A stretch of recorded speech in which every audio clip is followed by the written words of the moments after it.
against all odds. These dogs. Hate to think of the torture, the interrogation, lice infestation, all the hardships of just being in dark tunnels deep underground, like 60 meters or more underground. Hostages are starting to share some of their story as they've come out. And some of these tunnels, let me tell you, are really big, and we're dismantling a lot of them. In a way, it would almost be funny if these tunnels would just stay and then they become like canning cellars or wine cellars in the future, which will come when we win. Hostages were held in really extremely unhealthy environments. Like, it's dark, it's damp, it's full of lice, bed bugs, mold, mildew. And those 3 hostages that were released, yes, they're back with their families. But the Hamas really did not only psychological warfare, but they used interrogation with them. And said, for example, with Sagi Dekelchen and Ian Horn and Alexander Sasha Tufranov, they shared on TV now, everyone got to see, that, for example, they tried to get information out of them and torture them and to say, yeah, you're soldiers, you have more information, and that they didn't have. The hostages were really treated with, they had almost no food, drank only salt water sometimes, which is not even fit for drinking, right? And so you have this issue where Hamas cannot control the Gaza Strip. It just can't. There's no future. There's no possible future where that is something that should be. Even Egypt agrees. Egyptians. Hamas understands that they heard from the Egyptians in a negotiation on the news. If you don't make a stand against terror, what do you really have left? What do you have left? Tell me. And El Kahira, that the Egyptians think that they are not fit to lead Gaza. That's a good thing. Okay.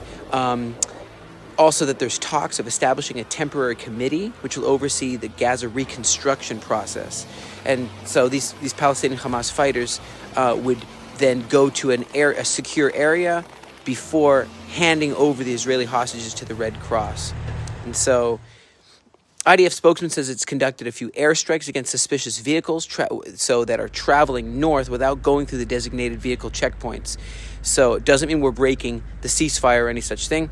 And it's just amazing to think how this all happened. What led to all this? How did we get here? UNRWA was supposed to be watching, really, the UN Refugee Watch Agency. And they saw it inflating from 500,000 in 1949 of Palestinians. They saw it inflate to total in Judea and Samaria and Gaza, over 6 million Palestinians. And they held them in they held them in a place that they could not be absorbed into other countries. They had to be forced to stay generation after generation, stay in a refugee status. And look at the UN officials. Francesca Albanese, and she is just so slanted against what we all stand for: Judeo-Christian values, freedom, democracy. And we look at Secretary General Antonio Guterres. He blames Israel for the October 7th attacks. That's the first thing he had to say. One of the first things he had to say is Israel's to blame for us getting massacred. And it's just been very, very strange, the whole narrative here.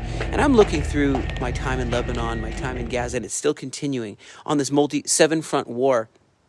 And we see that the UN has been really kind of perpetuating this scenario instead of solving it and having them get absorbed into some other countries. And so even how the UNIFIL in Lebanon, you wonder, are they really impartial? And so I just think of Isaiah 46, verse 13. I'm bringing my righteousness near. It is not far away, and my salvation will not be delayed. I will grant salvation to Zion, my splendor to Israel. Thank you, Chaim.